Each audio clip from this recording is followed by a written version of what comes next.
ગિરનારમાં જોરદાર વરસાદ ચાલુ થઈ ગયો છે અને હવે આપણે આ સેટે છીએ આમાં સેટે પકડી દઈએ તો સારું છે. હવે તમે જો વરસાદ જો પડે. હલો દોસ્તો, તો તમે જોઈ શકો છો આ છે આપણે મોટા મોરપગા આવે ને એને આપણે બનાવ્યા છે સોયાબીનમાં હાંકવાના. તો તમે જોઈ શકો છો. અને આપણે પેલા મોટા મોરપગા હતા એને આપણે કરી નાખ્યા હતા કપીને નાના. તો આ તમે જોઈ શકો છો. પેલા આવડા મોરપગા હતા એને આપણે 10ની જાળી કરીને કાપી નાખીએ એટલા માટે કે સોયાબીનમાં હાંકાઈ જાય.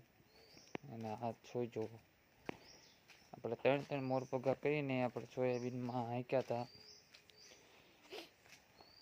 અને આવી રીતે કંઈક ફીટ કર્યા હતા. આપણા મોટા ટ્રેક્ટરના દાઢા લગાડ્યા છે ટ્રેક્ટરના મિની ટ્રેક્ટરમાં. 3 મોરપગા કરીને હાંકતા હતા એટલું વજન રાખીએ એટલે એકદમ સરળતાથી પડી જાય. આપણું ટ્રેક્ટર, આપણી વાડી. અને આ મોરપગા આપણે તમને કેવા લાગ્યા કોમેન્ટ કરીને જરૂર બતાવજો.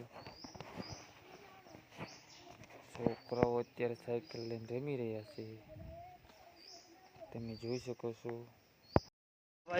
ગિરનારમાં જોરદાર વરસાદ ચાલુ થઈ ગયો છે અને હવે આપણે આ સેટે છીએ આમાં સેટે પકડી દઈએ તો સારું છે. હવે તમે જો વરસાદ જો પડે. હાલો દોસ્તો, આપણી વાડીનો નજારો તમે જોઈ શકો છો. આપણે હાથી હાંકી રહ્યા છીએ.